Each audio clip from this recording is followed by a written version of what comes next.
Hello, thank you for sparing your time with Amir Shakil 5858. I am Amir Budnam.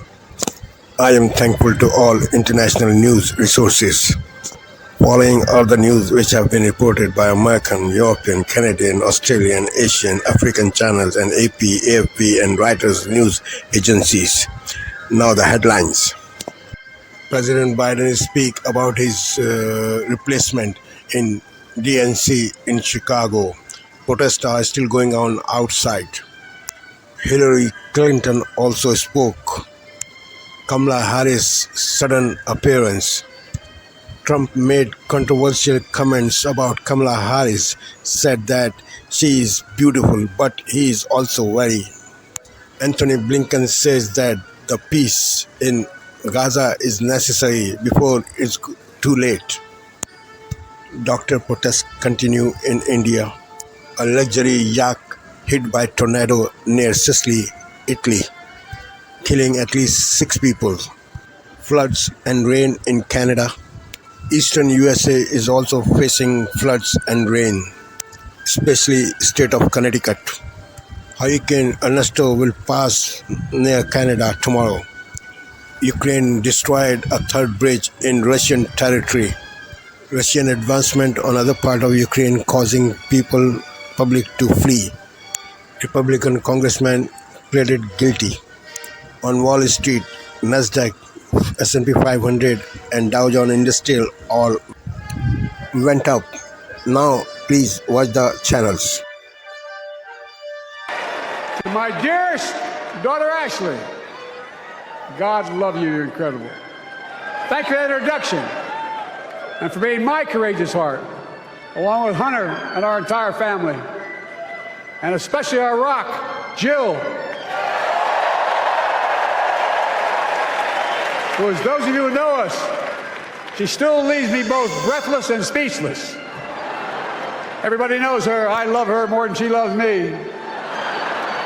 She walks down the stairs and I still get that going boom, boom, boom. Y'all will know me. No, I'm not kidding.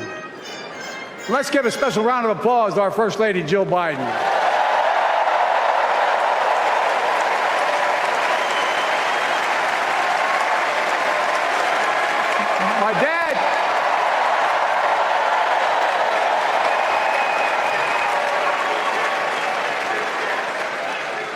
My dad used to have an expression, for real. He'd say, Joey, family is the beginning, the middle, and the end. And I love you all. Folks. And America, I love you.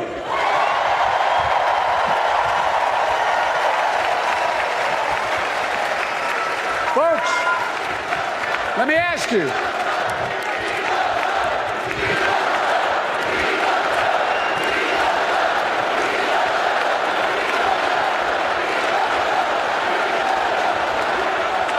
Let me ask you, are you ready to vote for freedom? Are you ready to vote for democracy and for America? Let me ask you, are you ready to elect Kamala Harris and Tim Walz, President and Vice President of the United States? My fellow Democrats, my fellow Americans, nearly 4 years ago, in winter, on the steps of the Capitol, on a cold January day, I raised my right hand and I swore an oath to you and to God to preserve, protect, and defend the Constitution and to faithfully execute the office of the President of the United States. In front of me was the city surrounded by the National Guard. Behind me, a Capitol just 2 weeks before had been overrun by a violent mob. What I knew then, from the bottom of my heart, that I knew now, there is no place in America for political violence. None. He does listen to a lot of people, but the first he listens to is the inner voice. And we see it in these rallies, which are a particularly undisciplined form of communications. Look, think about it. 2/3 of the American people think we're going in the wrong direction. He leads on the issue of who's better on the economy. Who's better on inflation? Yeah, we've Who's got better that on poll. We can look immigration? that up. That's all good numbers for him. And yet this race today, he's behind. And why is he behind? Because he is making this race about things other than the three big issues in this campaign: the economy, inflation, and immigration. And, he can go out and touch on those things, but he will say something incendiary or something will pop up dismissing Medal of Honor winners, saying the economy is not a major issue. He obscures his message because he's fundamentally undisciplined. That's Karl Rove talking about Donald Trump needing to focus on issues, not insults. Like Rove, a lot of Republicans feel compelled to say that because of this. Have you heard her laugh? That is the laugh of a crazy person. That is the laugh of a crazy. It's the laugh of a lunatic. Have you heard it? They prohibited her.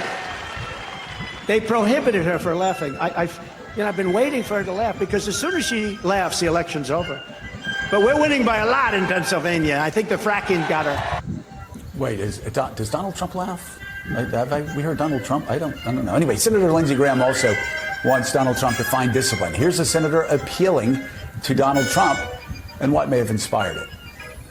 I don't look at Vice President Harris as a lunatic. I look at her as the most liberal person to ever be nominated for president in the history of the United States. The nightmare for Harris is to defend her policy choices. Every day we're not talking about her policy choices as vice president, and what she would do as president is a good day for her and a bad day for us. President Trump can win this election. His policies are good for America, and if you have a policy debate for president, he wins. Donald Trump, the provocateur, the showman, may not win this election. So I'm looking for President Trump to show up in the last 80 days to define what he will do for our country. That's what I would focus on. Policy. Policy is the key to the White House. The White House. I read a so-called Republican who Ronald Reagan didn't like, by the way, and she didn't like him, but she got credit for being this Reagan speechwriter. Highly overrated. I don't know anything about her. I don't know her. Treats me badly, but that's okay. She called it wrong. She's called it wrong now for about 8 years. But she said one thing that got me. She said Kamala has one big advantage. She's a very beautiful woman. She's a beautiful woman. So I decided to go back and reread the clause. I'm not saying he's, but I say that I am much better looking than her. I think I'm much better. Much better. I'm a better looking person than Kamala. No, I couldn't believe it. She said, I had never heard that one. They said, no, her biggest advantage is that she's a beautiful woman. I'm going, I never thought of that. I'm better looking than she is.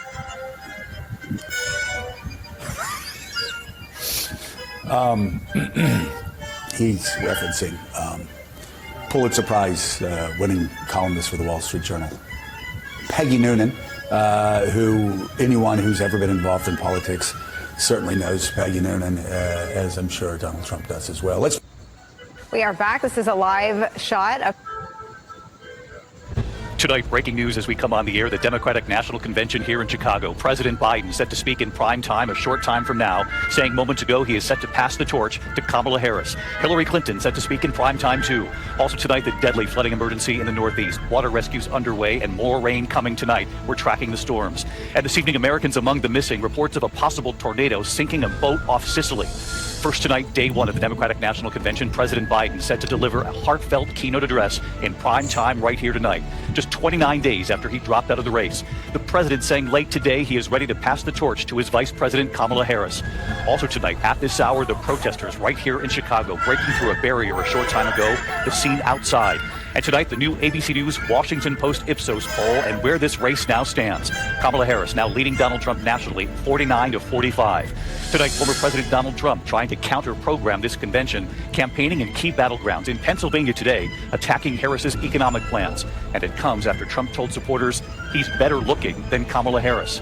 The other major story tonight, the deadly flooding in the Northeast, a state of emergency in some places, at least 2 people swept away. Firefighters making daring rescues over raging waters, and those new storms moving in tonight. Ginger Z is tracking it all. The war in Ukraine tonight, the Ukrainian offensive inside Russia. You'll see the new images right here. And Russian soldiers now being held captive by Ukrainian troops. And what some of those soldiers told our Ian panel today, saying their commander left them. Ian is in Ukraine. Back here in the U.S. tonight, disgraced former Congressman George Santos pleading guilty to federal charges, growing tearful while addressing reporters. Also tonight, the desperate search underway. 2 Americans among the missing when a 180-foot boat is hit with a freak storm off Sicily. And tonight here, guilty to federal charges, growing tearful while addressing reporters. Also tonight, the desperate search underway. 2 Americans among the missing when a 180-foot boat is hit with a freak storm off Sicily. And tonight here, we remember Phil Donahue, his compassion, his energy up and down the aisles of his talk show, the host who turned the microphone over to his audience. From ABC News, this is ABC World News Tonight with David Muir, reporting tonight from Chicago. And good evening tonight from Chicago. On this Monday night, passing the torch. The Democrats rally behind Kamala Harris at their party's convention. Can she keep up the momentum as President Joe Biden begins his long goodbye? We'll sleep when we're dead when this is done, but not now. Auto theft rising in Canada. Warnings of escalating violence as organized crime tightens its grip on the trade. Plus, a firefighter's family seeks accountability. And they know things can still go wrong, but not in this way. The safety concerns around the Nova Scotia training facility where he died. Global National with Donna Friesen. Good evening and thanks for joining us. We begin. This convention has opened with a burst of enthusiasm as Joe Biden passes the torch to his successor, Kamala Harris. The party trying to take this new vibe and turn it into votes. President Joe Biden arrived in Chicago to deliver a speech he never wanted to give. Bittersweet, even painful, to give up his quest for a second term as president in favor of his successor and a new generation, Kamala Harris. Asked by reporters if he's ready. Are you ready to pass the torch? I am. It's a memorable moment, even historic. After that disastrous debate and revolt in his own party to step aside, Biden said he put country first, giving them a chance to win. Harris, in a few short weeks, has pumped new energy into the race. And this November, we will come together and declare with one voice, as one people, we are moving forward. Tonight, Biden made the case that Donald Trump is still a threat to democracy and must be defeated. And he's hopeful Harris will finish the job. Let's salute President Biden. He has been democracy's champion at home and abroad. Hillary Clinton, the last woman to try and break through that glass ceiling in 2016, losing to Donald Trump, grinned and urged Democrats to make history. This is our time, America. This is when we stand up. This is when we break through. The future is here. It's in our grasp. Let's go win it. The enthusiasm for the vice president has translated into new national polls showing Harris is edging out Donald Trump for the first time. The former president is counter-programming in battleground states, but not always staying on message. I'm better looking than she is. The whole world's watching. And some tense moments here as protesters took to the streets and breached a barricade, riot police blocking them from the convention. What was mostly a peaceful march, they're angry at Biden and Harris too, over Israel's war in Gaza, demanding America end its support to Israel or lose their votes. It's hard to imagine just a month ago Democrats were bracing to lose. Now with Harris at the top of the ticket, Biden's legacy is tied to hers. And you can feel the energy in this room as they give Biden a hero's welcome. Omar? All right. So Gloria invited me over. I stayed at her house. She treated me like one of the family. I thought it was a great chance for us to reconnect. But I said, what's the chances it's going to happen? Because, it's highly unlikely. When I was 17, I was turning 18. And I was in Newfoundland, and I just had this very quick, sweet friendship along my travels, and her name was Gloria. I just felt like I couldn't get to her fast enough, and just to give her that big hug. Ridiculous! And just to embrace and reconnect. I knew she made it because of the awards and everything she's gotten over the years, but it just kind of made it real when I did see her. You were so kind to me. I just can't say enough about her and how down to earth she is. To me, she's no different today than she was 41 years ago. Yeah, that's fantastic. They wrote a little bit, apparently, over the years, but this is the first time they've seen each other in all those decades. And Gloria says that the very first time they met in a bar, they were having a conversation. There was a huge bar fight behind them. They just kept on talking, as you do. Good evening. I'm Jeff Bennett. And I'm Amna Nawaz here in Chicago for the first day of the Democratic National Convention. On the NewsHour tonight, President Joe Biden prepares to speak not as a candidate, but in support of his replacement. How the convention has been revamped for the Harris-Walz ticket that's reinvigorated the Democratic base. People are engaged, people are hopeful, people are getting involved. Tamara Keith and Amy Walter weigh in on former President Donald Trump's efforts to counter-program the DNC with a tour through crucial swing states. And the U.S. calls this maybe the last moment to reach a ceasefire in Gaza. A look at the efforts to at least pause the war and stave off a broader regional conflict.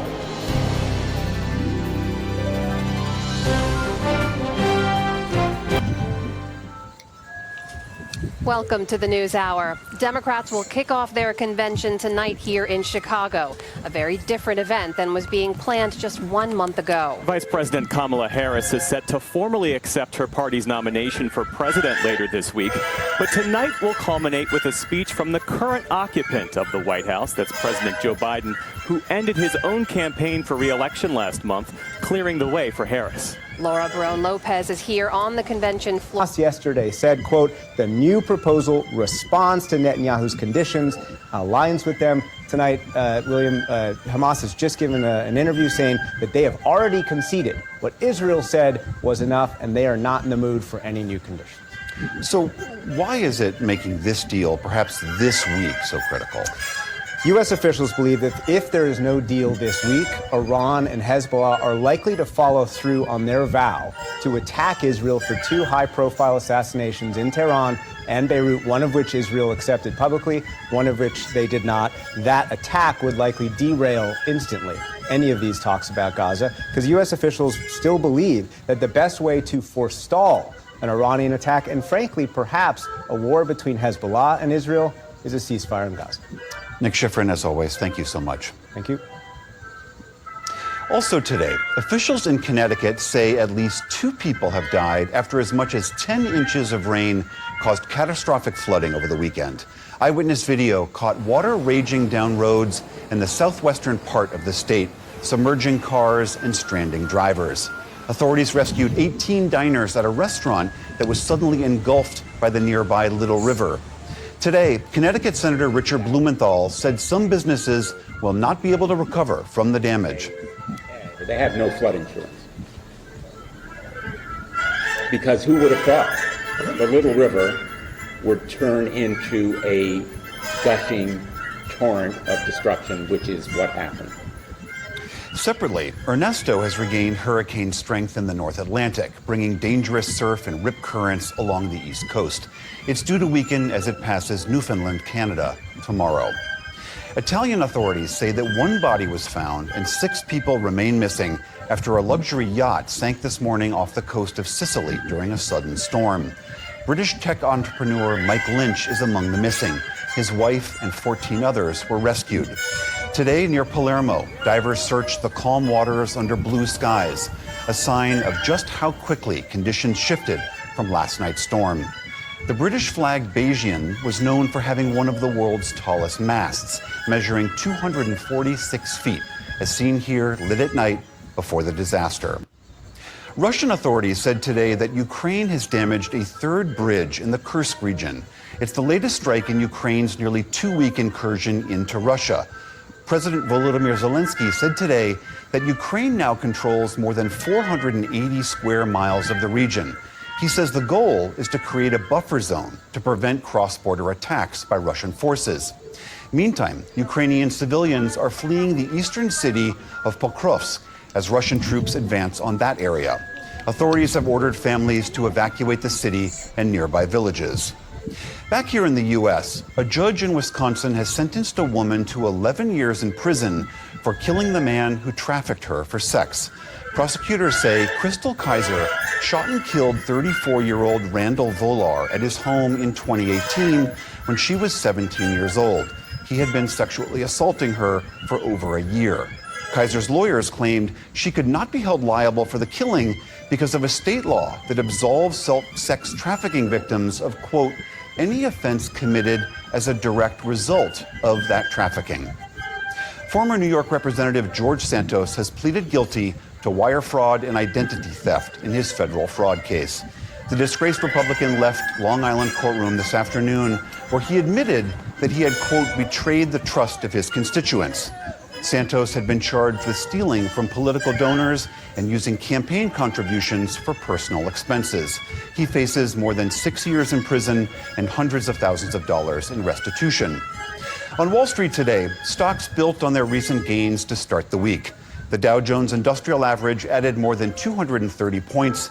The Nasdaq jumped nearly 250 points for its 8th straight winning session.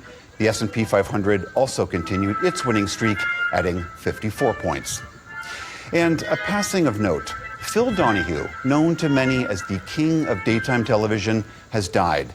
The Phil Donahue Show, later simply called Donahue, first launched in 1967 in Dayton, Ohio. From there, it ran on national TV for nearly 3 decades.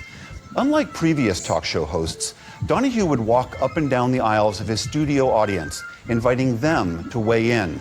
He would devote entire programs to one topic, including frank discussions on race, sexuality, the AIDS epidemic, and faith in America. Sometimes they were scandalous and sometimes cerebral, like this moment with Nobel economist Milton Friedman. Did you ever have a moment of doubt about capitalism and whether greed's a good idea to run on? Well, first of all, tell me, is there some society you know that doesn't run on greed? You think Russia doesn't run on greed? You think China doesn't run on greed? What is greed? Of course, none of us are greedy. It's only the other fellow who's greedy. His program racked up 20 Emmy Awards, and earlier this year, Donahue received the highest civilian honor, the Presidential Medal of Freedom. Donahue also met his future wife on the program, actress Marlo Thomas, who appeared as a guest in 1977. They were married for more than 40 years. Phil Donahue was 88 years old. Still to come on the NewsHour, in a new book, the former U.S. ambassador to Russia details his experience during the invasion of Ukraine. This is the PBS NewsHour from WETA Studios in Washington and in the West from the Walter Cronkite School of Journalism at Arizona State University. Tonight from Chicago, the Democratic National Convention kicks. Kamala Harris prepares to make history by accepting her party's nomination. The vice president in Chicago as the DNC gets underway. President Biden, who less than a month ago was expected to be the Democratic nominee, now set to formally pass the torch tonight. What he'll say in his keynote speech while outside. Thousands protesting the war in Gaza, activists breaching one of the fences. And just in, the hacking attack on Donald Trump's campaign, U.S. intelligence confirming Iran was behind it. Also tonight, deadly flash floods in the Northeast. States of emergency declared, neighborhoods underwater, roads washed out, hundreds of evacuations and rescues, and the threat is not over. George Santos, the former Republican congressman who was caught in lies about his past, pleading guilty to fraud in federal court. The war in Gaza, Secretary of State Antony Blinken saying Israel has agreed to a U.S.-backed ceasefire proposal. How will Hamas respond? The desperate search after a luxury yacht sinks off Sicily. Among the missing 2 Americans and a British tech mogul. Remembering Phil Donahue, the pioneering talk show host who changed the landscape of TV. And Caitlin Clark making history again. The WNBA record, the rookie sensation, just shattered. This is NBC Nightly News. Reporting tonight from the Democratic National Convention in Chicago, here is Lester Holt. Good evening from Chicago. Tonight, a special edition of the CBS Evening News from the Democratic National Convention. What we're learning about President Biden's speech as he aims to pass the torch to his vice president, less than a month after shaking up the race for the White House.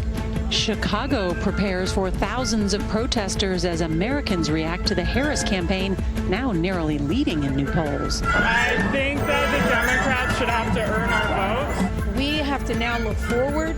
The energy is here. Plus our exclusive interview with former President Donald Trump. The CBS Evening News from Chicago starts now.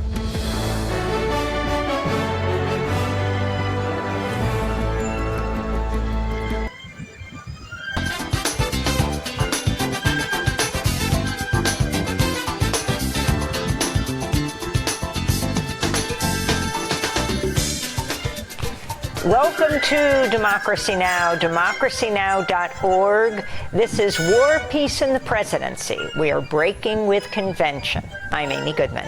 Thousands of delegates and elected officials have descended on Chicago as the Democratic National Convention kicks off today. The four-day convention comes 1 month after President Biden ended his bid for re-election. Vice President Kamala Harris secured the Democratic presidential nomination in a virtual roll call earlier this month and is expected to again formally accept the party's nomination when she addresses the convention on Thursday night. Dozens of delegates with the uncommitted movement are also in Chicago as they continue to pressure Harris to halt U.S. military support for Israel's war on Gaza. The delegates represent states where some 700,000 people cast uncommitted votes during primaries to protest Democrats' pro-Israel policies. For the first time ever, the DNC is hosting a panel on Palestinian human rights. The uncommitted delegation welcomed the move, but they're also continuing to request that Dr. Tanya Hassan, who's volunteered in Gaza, be permitted to address the convention from the stage. On Sunday, hundreds of protesters took to the streets of Chicago, saying they'll disrupt the DNC until Democrats listen to their demands. This is Kshama Sawant, co-founder of Workers' Strike Back and former Socialist Seattle City Council member. The possibility of Trump 2.0 is only a reality because of the many betrayals by the Biden-Harris administration. Biden and Harris, both as president and as vice president, and the Democratic Party as a whole, they broke their promise for a $15 an hour minimum wage. They blocked the railroad workers' strike, which is possibly one of the most anti-worker, anti-union actions that can be taken by politicians. And so, in other words, both the Democratic and Republican parties are anti-worker, and they are both pro-war. Meanwhile, Chicago's Democratic Mayor Brandon Johnson in a recent interview called Israel's war a genocide, saying, quote, "What's happening right now is not only egregious, it is genocidal. We have to acknowledge and name it for what it is and have the moral courage to exercise our authority," the Chicago mayor said. We'll have more from the DNC after headlines. Secretary of State Antony Blinken's in Israel, where he warned ongoing ceasefire talks may be the last chance to free Hamas hostages as he spoke from Tel Aviv earlier today. Blinken added, quote, "It's also time to make sure that no one takes any steps that could derail this process," unquote. Inside Gaza, displaced Palestinians in Khan Yunis responded to Blinken's latest visit. Today in the Gaza Strip, we are suffering from the Americans and international community ganging up on us without mercy on us. As I said, this visit is as usual to check on Israel and provide it with arms and logistic matters to continue the war of extermination on the Gaza Strip. There will be no changes. We are very pessimistic about this visit. There's more to Austria than mountains, lakes and coffee houses, as wonderful as they are. Vienna is a seat of the United Nations and hosts international organizations, so there's plenty of high-profile diplomacy to cover. And every now and then, Austrian national politics goes global. Anthony Mills, one of the 200 France 24 correspondents around the world.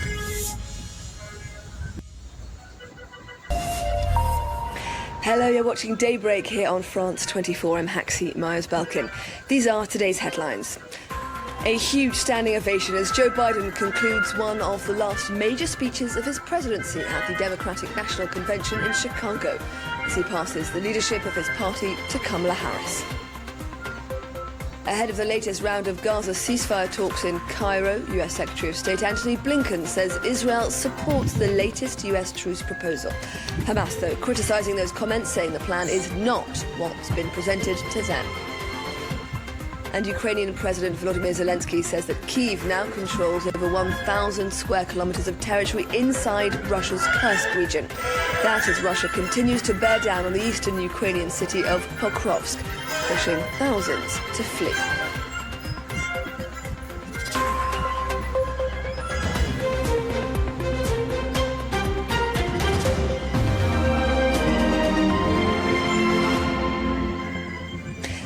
U.S. Vice President an easy way to understand the news that everyone's talking about, as well as stories curated just for you, and quick access to your local news. All the latest, all verified, all the time. news.abc.net.au. A new way to stay in the know.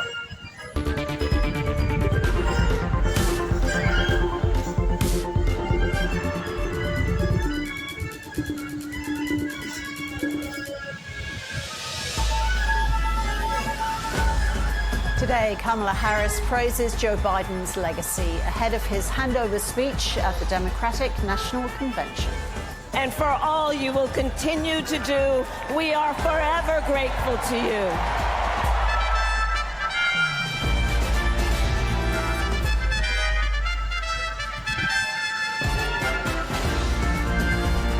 Also ahead, Hamas urged to accept a US-backed bridging proposal that may lead to a Gaza ceasefire. Australia's childcare divide revealed. Data shows there are twice as many kids as there are childcare places. And Olympic medalist Matthew Richardson defects from Australia to ride for Great Britain.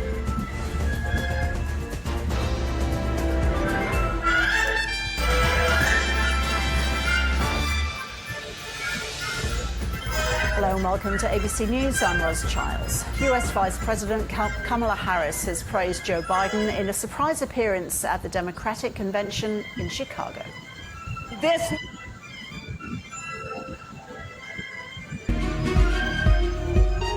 Euro News. The news. Zelensky says Ukraine controls over 1,250 square kilometers in Russia's Kursk region. Ukraine controls over 1,250 square kilometers in Russia's Kursk region. That is according to Ukrainian President Volodymyr Zelensky. He adds that troops captured the largest number of Russian prisoners in a single operation, making it one of Kyiv's largest efforts to liberate Ukrainians from Russian captivity. Наші активні захисні дії по той бік кордону та нездатність Путіна уберегти його територію від таких наших захисних дій дуже красномовні. Наш активний превентивний захист є найбільш ефективною протидією російському терору і забезпеченням реального ускладнення ситуації для держави-агресора. 84 temporary accommodation centers opened in the Kursk region as Russian authorities say more than 121,000 civilians were evacuated since the start of the incursion. On Sunday, the Ukrainian president the aim of the incursion in Kursk for the first time, which is to create a buffer zone to prevent further attacks by Moscow across the border. Zelensky says his troops would not have to physically enter Russian territories, particularly the Kursk region, if Ukraine partners would lift on the use of large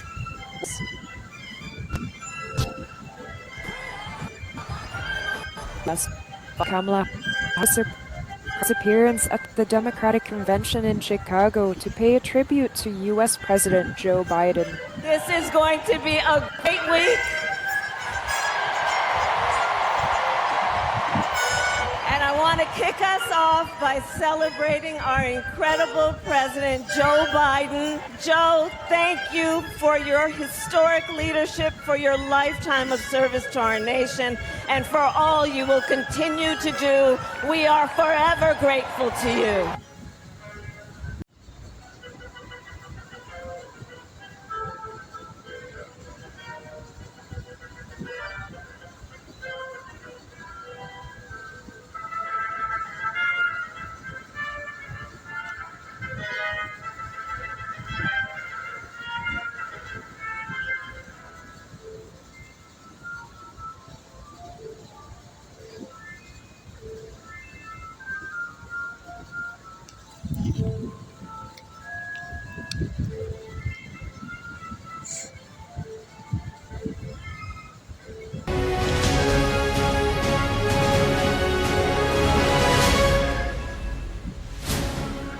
Good morning. It's 7 o'clock. On today's show, 1 dead and 6 missing after a super yacht sinks in a tornado off the coast of Sicily. We'll be live on the scene.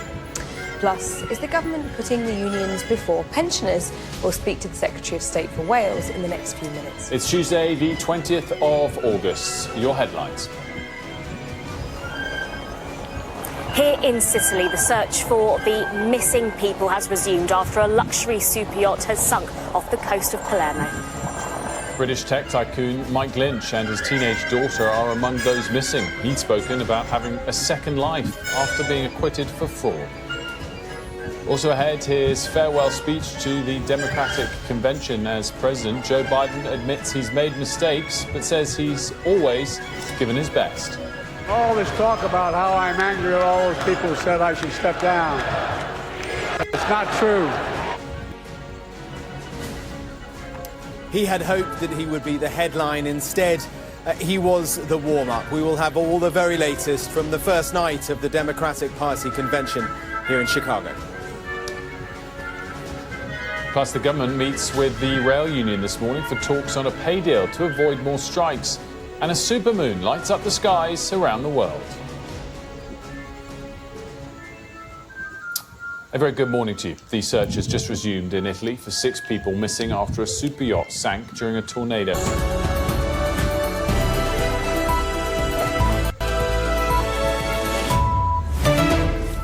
This is DW News coming to you live from Berlin. U.S. President Joe Biden gives an emotional farewell as he passes the torch of the Democratic Party to Kamala Harris. Are we ready to vote for democracy and for America? Let me ask you, are you ready to elect Kamala Harris and Tim Walz? U.S. President is given a standing ovation ahead of a speech touting his and Harris's achievements in office. Also coming up, U.S. Secretary of State Antony Blinken says Israel supports a new ceasefire proposal. He's now calling on Hamas to do the same, but it's unclear if the new proposal addresses any of the militant group's concerns.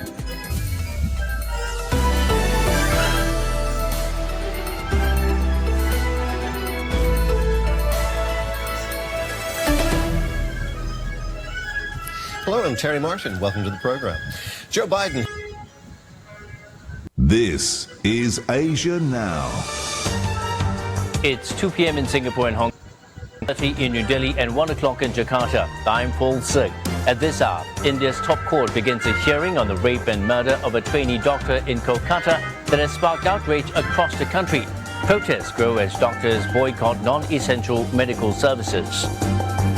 Malaysian Prime Minister Anwar Ibrahim hosts talks with Indian counterpart Narendra Modi in New Delhi. On top of strengthening bilateral trade, he's also said to be seeking admission to the BRICS grouping.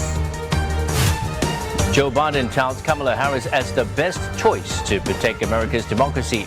He takes to the stage on the first day of the Democratic National Convention, addressing geopolitical tensions and slamming Republican rival Donald Trump. She's tough. She's experienced, and she has enormous integrity,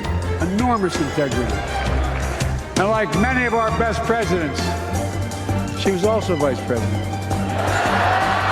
That's a go.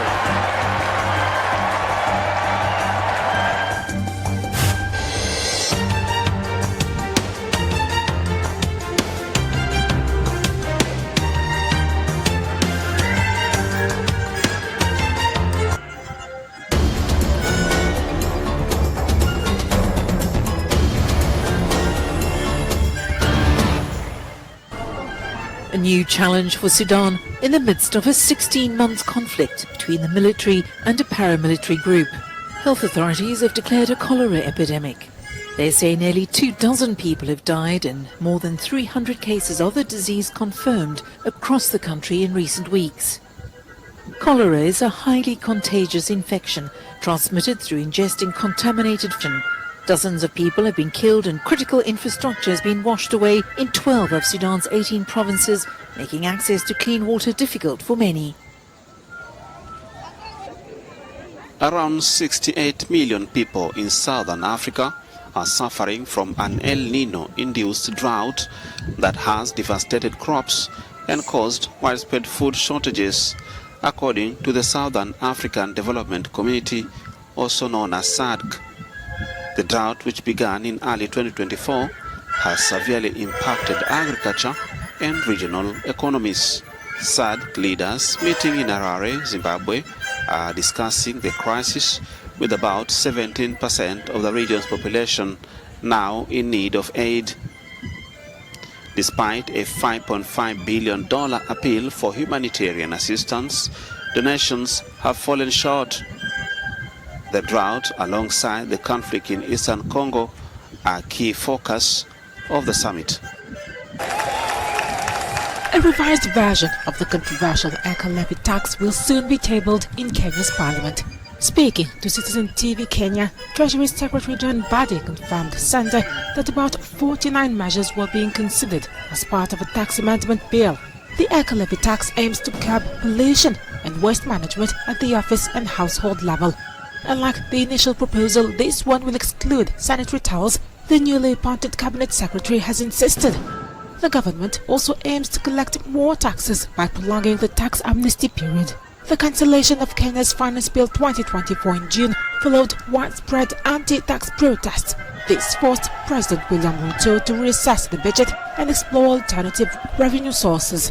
During the handover ceremony last week, Treasury Secretary John Mbadi said he was keen on reinstating some provisions contained in the scrapped Finance Bill. On Sunday, some opposition leaders urged the judiciary to stand firm over what they term as plans to reintroduce the rejected Finance Bill 2024. A new tax amendment bill could reportedly be ready by late September. Geoscientist and astronaut Ian Proctor was in 2021 part of the first all-amateur crew to circle the world without a professional astronaut. Speaking at the recent General Assembly in the International Astronomical Union in Cape Town, she said the next generation is ready to play a key role in the future of humanity in space. The importance of an event like this is to inspire, engage, and eventually help people find career paths. And so when you can host an event as big as this and as important as this, it means that you're bringing the best of the best here to South Africa. And then what that does is it helps inspire the community and the school kids and everyone who's paying attention. The billionaire, who paid undisclosed millions for the trip, and her 3 guests wanted to show that ordinary people could blast into orbit by themselves. SpaceX founder took them on as the company's first rocket riding tourists. I think that the next generation to come and really play a key role in the future of humanity in space, technology in space, all of that. And a conference like this is what kicks that off. It was the first time the largest gathering of international astronomers and space enthusiasts had been held on the African continent. So this helped and put some new science in some new discoveries and a better understanding of the overall universe. More than 2,000 delegates from 82 countries made a trip to share and discuss research in almost every field related to space. British winger Raheem Sterling is seeking clarity on his future at Chelsea. The 29-year-old didn't feature in the team's squad for their season opener Sunday, and in a statement released just before kickoff, his representatives wanted answers. Chelsea's head coach was asked at a post-match presser whether Sterling would play for the club when the transfer window closes. I don't know. The only thing I can say again that has been taken a decision, and the next day probably we're gonna sit and clarify the situation. But it's nothing more than that. Then for all the players that in this moment they are Chelsea player, if they're gonna be Chelsea player, we're gonna try to use them. But no more than taking a decision. I want Raheem Sterling, but I want all the 30 players that we have, but there is no space for all of them. So for some of them, they have to leave. The squad of the Blues currently consists of 42 players. Sterling joined Chelsea from Manchester City in 2022 and has made 81 appearances.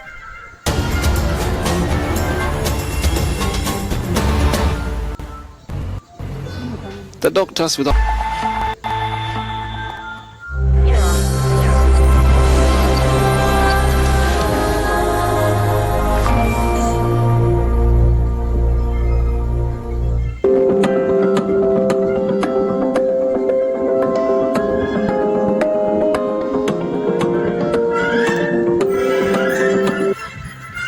America calls on Hamas to follow in Israel's footsteps and accept a ceasefire deal, but Hamas questions Washington's commitment. More than 1 million polio vaccines are ready for Gaza, but health chiefs say they need peace to administer them. Hello and welcome to TRT World live from Istanbul. I'm Charlotte Brewer-Redknapp, also ahead on the programme. Joe Biden bids farewell to the Democratic Party and talks of threats to democracy. And African nations will get 50,000 smallpox vaccines. The Philippines joins a growing list of countries with a confirmed case of mpox.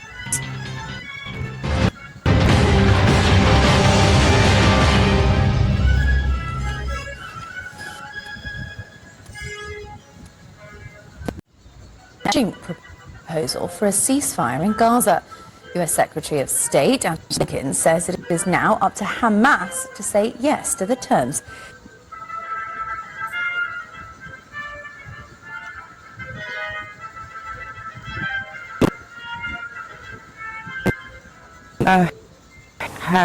Had told me that my daughter had been arrested. I expressed that my daughter was autistic, dyslexic, dyspraxic and had sensory processing disorder. Her 15-year-old daughter would be held for 24 hours. When the police would not inform this mother on her child's well-being, she left for the station and was startled by her daughter's condition. An officer brought my daughter out to me and she was clearly extremely distressed. Her arms and her face were covered in cuts and bruises. She had lumps on her head and I could see that she had self-harmed also. When I asked the officers how she'd come by the injuries that I could see, I received no explanation whatsoever. We are calling this mother Sarah and her daughter Keisha. Then just 15, the teenager had a history of self-harm. After her arrest, Keisha handed the police the sharp object she used to cut herself. The police had promised if she did, they would not have to strip search her. But once Keisha complied, the teenager was held down against her will, even her underwear cut from her body, with policemen present. Keisha was on her period. You had several weapons on you at the time. Were the police right to strip search you, if anything, to try and protect you from harming yourself? They must have known that I had mental health problems. The strip search was just unnecessary. They didn't find anything after. Even if they had to do it, the way they did it was wrong. What was it like? Anything after. Even if they had to do it, the way they did it was wrong. What was it like in custody? It's really upsetting and so embarrassing because there were male officers there and I had no control over what was going on. This is the first time Keisha has spoken publicly about that ordeal.